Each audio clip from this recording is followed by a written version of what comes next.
point. The invisible ROI of capacity is massive. It protects people from moral injury, burnout, repeated failure. Discipline 3, predictive visibility. Okay, most organizations are pretty good at reacting to failure, right? Investigations, debriefs. You're great at looking backward. Exactly.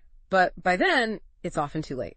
The damage is done. So the system check is, are we always fixing the past, or are we trying to prevent the future? Leaders rely heavily on lagging indicators, injury rates, turnover, historical data. What we need are early warnings, signals before the failure. Which makes me think of that pond reflection. Are we celebrating green metrics while the water under the surface is slowly turning toxic? Could we be missing something? Predictive visibility is about actively detecting those weak signals, tracking strain before it breaks, surfacing real-time stress from the front lines. It shifts leaders from reacting to preventing. Think about his lagging versus predictive indicators. Injury rate is lagging. Near-miss frequency is predictive. Turnover is lagging. Supervisor stress levels could be predictive. Burnout is lagging. Silence or delays in feedback. Predictive. He lists 5 practices of predictive leaders. Monitor stress, treat near misses as gold, actively listen for weak signals, build real-time feedback loops, and crucially, reward risk surfacing. Make it safe to speak up. Okay, discipline 4 is embedded learning. Organizations love talking about lessons learned, but how often are those lessons just logged, stuck in a PDF, filed away, maybe mentioned once, forgotten, never really reaching the front line? Miller asks, are we learning or just logging? Yeah, learning needs structure, not just good intentions. And the barriers are real. Silos, turnover, blame culture, no time. Embedded learning means the system gets smarter over time. It's built to capture near misses, share stories, adapt design based on reflection. It's wired in, not reliant on someone's memory.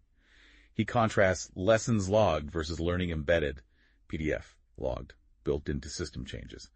Embedded, person-dependent, logged, system-dependent, embedded, memory-based, logged, process-driven. Embedded, a critical pond reflection here. Do we have a system that records lessons or one that actually remembers and applies them? Big difference. And he gives 5 ways to build embedded learning. Normalize small failures as learning moments. Share stories widely. Build feedback loops. Translate lessons into design changes. And reward the learners, make it safe to learn from mistakes. And finally, discipline 5, culture shaping. Miller says something really bold here. Your culture is perfectly designed to deliver the results you're seeing. Culture isn't the posters or slogans. It's what gets tolerated and reinforced every single day. Wow. So the immediate system check is, what behaviors are we unintentionally rewarding right now by what we do or maybe what we don't do? Exactly. Culture forms in hallways, in middle manager decisions, under strain, through stories. It happens whether you intend it or not. So culture shaping is the intentional design of how people interact, make decisions, escalate concerns, view risk, understand accountability. It starts with leadership modeling, absolutely, but it's sustained by consistency. The culture by accident versus culture by design contrast shows this. Accidentally reinforced by silence, or designed through modeling, shaped by strain, or by clear principles, powered by fear, or by clarity and trust. So the vital pond reflection is, what story does our actual behavior tell, not just our words? What are people really learning from watching us? And Miller gives us 5 levers that shape culture. What you model, what you resource, what you reward, what you address or ignore, and what you repeat. These are the daily actions.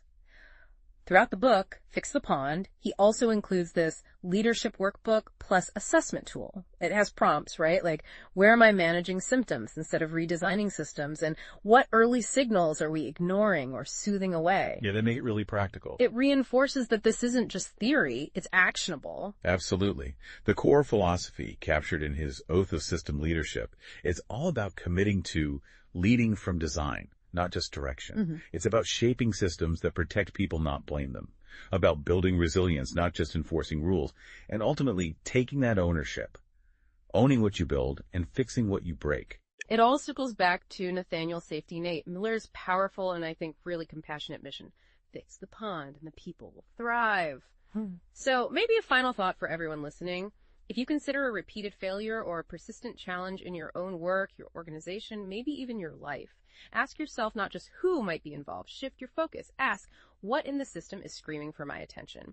Is it time for you to stop chasing the individual fish and maybe start cleaning the pond?